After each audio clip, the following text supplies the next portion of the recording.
प्रिय साथियों, नमस्कार, आदाब, गुड इवनिंग। हमारे YouTube चैनल सीपी राय विश्वास पर आप सभी का स्वागत है। आज हम मुख्य रूप से शिक्षा का वह पक्ष जो हमारे जीवन में किसी भी समस्या का समाधान करने हेतु सक्षम है पर बात करेंगे।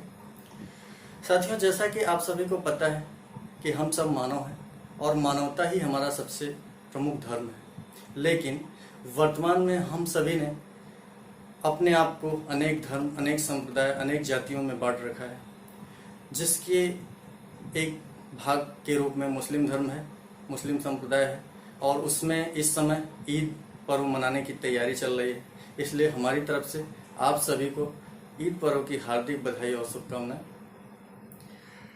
आज हम अपनी बात को एक छोटी सी कहानी के माध्यम से शुरू करेंगे, जिसमें महात्मा बुद्ध के जीवन से जुड़े हुए प्रासंगिक घटनाक्रम से है और वो हम सभी को शिक्षा और संस्कार की एक ऐसा उदाहरण प्रस्तुत करती है जो हमें जीवन पर्यंत काम आती है। सिद्धार्थ के रूप में महात्मा बुद्ध को जाना जाता था और सिद्धार्थ के बड़े भाई देवदत्त थे। उन दोनों की परीक्षाएं उनके जीवन काल में सर्वश्रेष्ठ के रूप में चुनौती थी और उसको सामना करने के लिए उनको मैदान में उतरना पड़ा और अपने आप को सर्वश्रेष्ठ साबित करने की एक परीक्षा थी। उस दौरान सिद्धार्थ और देवदत्त को एक टारगेट दिया गया था कि उड़ते हुए पंछी को निशाना बनाना है, लेकिन सिद्धार्थ अहिंसा को परम धर्म मानते थे, इसलिए उन्होंने ऐसा करने से मना कर दिया और देवदत्त ने उड़ते हुए पंछी, दो पंछी को उड़ते हुए आकाश में एक साथ तीर से निशाना बनाया था और दोनों को एक तीर से मार करके नीचे गिरा दिया था। लेकिन सिद्धार्थ ने कहा कि मैं ऐसा नहीं करूंगा, मुझे कुछ दूसरा करना है। तो उन्होंने कहा कि लक्ष्य उतना ही कठिन होना चाहिए जितना ये पंछी। तो उन्होंने उनके गले में पड़ी हुई एक माला को तोड़ा और उसकी एक मोती को आकाश में उछालने के लिए बोला और उसी को जब उन्होंने, देवदत्त ने जी जान लगा के आकाश में उछाला तो उन्होंने उसी को तीर से अपने निशाना बनाया और दो टुकड़ों में मतलब वो मोती फट गई और एक देवदत्त के पैर में गिरी और एक जमीन पे गिरी। इससे साबित होता है कि वास्तव में धनुर्विद्या में सिद्धार्थ पारंगत थे। दूसरा लक्ष्य वहीं पे तय हुआ फिर कि आपको लाठियों का प्रहार एक दूसरे के ऊपर करना है। जो अपने आप को रोक पाएगा, बचा पाएगा, वही सर्वश्रेष्ठ कहा जाएगा। फिर शुरू हुआ। देवदत्त बार बार प्रहार किए जा रहे थे, लेकिन सिद्धार्थ उसको रोकने की बार बार कोशिश कर रहे थे, न कि प्रहार करने की। लोगों ने कहा कि ऐसा क्यों सिद्धार्थ बार बार उसको नज़रअंदाज कर रहे थे। देवदत्त उनको कायर या ऐसे बहुत कुछ वर्ड का प्रयोग कर रहा था। तत्पश्चात सिद्धार्थ के गुरु आए, कहे कि सिद्धार्थ ये क्या कर रहे हो, मेरी शिक्षा को इस तरह से मतलब आप कलंकित मत होने दो। उन्होंने कहा कि ठीक है गुरुदेव। मतलब काफ़ी समझाने के बाद वो समझ नहीं रहे थे तो गुरु उनके वापस जाने लगे। तब वो उठे और अपने आप को कहा कि ठीक है मैं करता हूँ, लेकिन उनका लक्ष्य परिवार और समाज के प्रति था। उन्होंने 3 प्रहार किया देवदत्त के ऊपर। पहला प्रहार उन्होंने कहा कि ये उस राज सिंहासन के प्रति है जिससे सर्वश्रेष्ठ का चुनाव होना है। दूसरा प्रहार उस परिवार के लिए है जहाँ पे हम सबकी प्रतिभा जुड़ी हुई है, परीक्षाएं जुड़ी हुई हैं। तीसरा प्रहार उस समाज के लिए है जो हमारे ऊपर इस समय टकटकी लगाए देख रहा है कि उनकी रक्षा है तो हम सक्षम हैं या नहीं।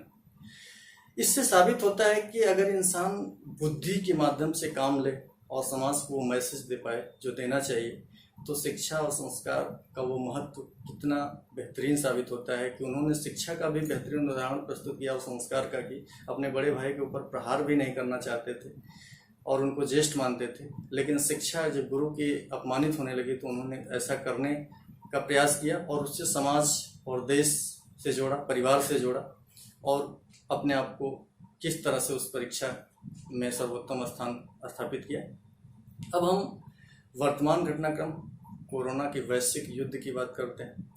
आप सब जानते होंगे परंपरागत विचारों में, चाहे वो द्वापर के हों, त्रेता के हों, कलयुग के हों या सतयुग के, हमेशा किसी भी युद्ध में ब्रह्मास्त्र का प्रयोग अंतिम विकल्प के रूप में किया जाता था। लेकिन वर्तमान में बहुत सारे देश जो कि काफ़ी शक्तिशाली हैं और वो सब अनेक मिसाइलें, अनेक बम, न जाने ऐसे क्या क्या बना के रखे हैं और वर्तमान में कोरोना जैसे युद्ध में अपने आप को असक्षम मान रहे हैं। इसलिए अब हम सब जब तक कि कोरोना के संदर्भ में वैक्सीन का प्रयोग ब्रह्मास्त्र के रूप में न हो पाए, तब तक हम सबको उसका विकल्प के रूप में प्रार्थना और परहेज ऐसे कुछ विकल्प अपना करके चलना होगा ताकि इस समस्या का समाधान कर पाए। परहेज उस चीज़ का कि व्यक्तिगत शारीरिक दूरी बनाए रखें, भीड़ भाड़ के स्थान पे न जाए, और प्रार्थना उस परमपिता परमेश्वर की जो हम सबके जीवन की रक्षा करता है, चाहे वो जिस रूप में ले। अगर देखा जाए तो अगर कहा जाता है हिंदुओं में न जाने कितने देवी देवता हैं, हर धर्म में अलग अलग देवी देवता हैं, लेकिन मैं अगर एक सारी चीज़ को एक कड़ी में समेटूं तो कह पाऊंगा कि हे परमपिता परमेश्वर, माँ आदिशक्ति, समस्त देवी, समस्त देवताओं, समस्त ऋषि, समस्त मुनियों, समस्त आदि दैवी शक्तियों, समस्त गुरु आत्माओं, समस्त पूर्वजों की आत्माओं, ब्रह्मांड के समस्त चर चराचर जीवों, प्रकृति की समस्त संपदाओं, सूर्य चंद्र देवता, जगत जननी माँ पृथ्वी, पवित्र पावनी माँ गंगा जमुना सरस्वती, आप सभी को करबद्ध प्रार्थना है कि हम सभी के जीवन की रक्षा करें। और अगर हम अपने अगली कड़ी पर चलते हैं तो इस युग में, जिसे आप कलयुग मानते हैं, कि मन और वचन कर्म से अगर ईश्वर का ध्यान किया जाए तो हमारी रक्षा जरूर करते हैं, चाहे वो किसी भी रूप में हो, वो हम सबके लिए हितकारी होती है। हम सभी अनुशासन में रहें, संयम बनाए रखें, और किसी भी तरीके से अपने आप को अगर सावधानी बरतेंगे तभी हमारी रक्षा हो पाएगी, अन्यथा इस वैश्विक बीमारी में अभी हमारे पास कोई विकल्प नहीं है। तो आप लोग सावधानी बरतें और अपना कार्य करें। पॉइंट नंबर 3 पे आते हैं कि सर्वश्रेष्ठ ज्ञान यज्ञ के समक्ष में स्थिरता, जो जिसे हम स्थिति प्रज्ञ कहते हैं, कि मनुष्य की यात्रा जन कल्याण के उद्देश्य से शुरू होती है। और इस समय हम सभी अपने ज्ञान को बुद्धि के माध्यम से प्रवीण बना रहे हैं, और बुद्धि हमें स्थिरता प्रदान करती है, और उससे हम अपने इंद्रियों को कंट्रोल कर पाते हैं, और इंद्रियों को जब कंट्रोल कर पाते हैं तो हमारे मन अपने वश में होता है।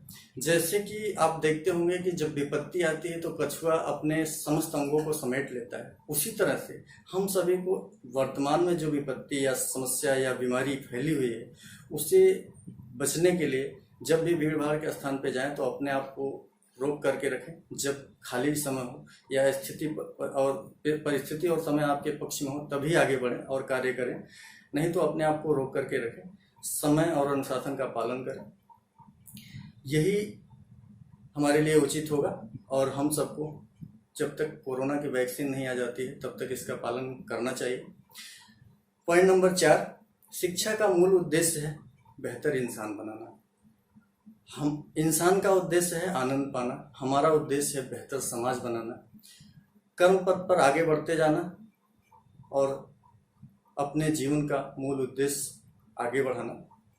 हम पॉइंट नंबर 5 पे चलते हैं कि जीवन के 2 पक्ष होते हैं, 2 पहलू होते हैं, जिसमें कहा जाता है कि कभी आलोचना होती है व्यक्ति की, कभी प्रशंसा होती है, कभी सुख होता है, कभी दुख होता है, कभी गरीबी आती है, कभी अमीरी आती है, कभी आपको देखा जाए तो एक दूसरे का अपनों से दूरियां बनती है, कभी अपनों से मिलन होता है। ऐसी बहुत सी परीक्षाओं को इस समय हम सभी को देना पड़ रहा है, जो कि कोरोना के बीमारी में एक दूसरे के जीवन में शामिल होती नजर आ रही हैं।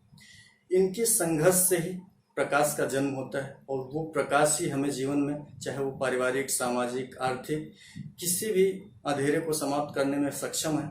और आज तक किसी भी महापुरुष के जीवन में अगर महानता हासिल हुई है तो इन संघर्षों से आगे बढ़ने के बाद ही हुई है। इसलिए आप लोग धैर्य बना के रखिए, निश्चित ही वो दिन आएगा जब हम कोरोना की वैक्सीन को तैयार करेंगे और इस बीमारी से निजात पाने में सक्षम हो पाएंगे। पॉइंट नंबर 6 पे आते हैं कि हमारी ज़िंदगी में जो भी समस्याएं आती हैं वो हमें रोकने के लिए नहीं आती हैं, ये आप सभी को पता है। वो हम सभी के लिए सौभाग्य की प्रतिमा उभारने हेतु आती हैं, और इसलिए हमें यदि अपना भाग्य बदलना है तो सभी को एक साथ मिलजुल करके आगे बढ़ना है, तभी सफलताएं मिलेंगी। और सफलताएं हमें आत्मविश्वास, आत्मनिर्भरता के साथ सतपथ कर्म पथ पर आगे बढ़ने हेतु प्रेरित करेंगी, और वही सफलताएं जब होंगी तो हमारी कदम चूमेंगी, और विश्वव्यापी प्रतिष्ठाएं भी हमें सम्मान देने लगेंगी, और विपत्तियां और परिस्थितियां हमारे अनुकूल होने लगेंगी। जैसा कि आप वर्तमान समय में भारत जैसे महान देश के संदर्भ में देख रहे होंगे, मोदी जी के नेतृत्व में किस तरह से हमारा देश इस समस्या का सामना करने हेतु डट कर खड़ा है और आगे बढ़ रहा है।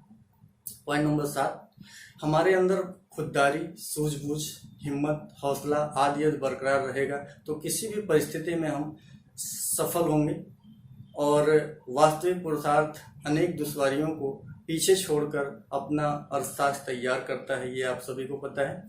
कोई भी व्यक्ति बेहतर भविष्य एवं अच्छी आय के लिए किसी अन्य देश राज्य में जाए तो समझ में आता है, लेकिन केवल रोजी रोटी रोजगार हेतु अगर वो जाता है तो हम सबको सोचना पड़ेगा और मिलजुल करके शिक्षा और विकास हेतु कार्य करना पड़ेगा, ताकि ऐसी चीज़ें भविष्य में बेहतर बनाई जा सकें।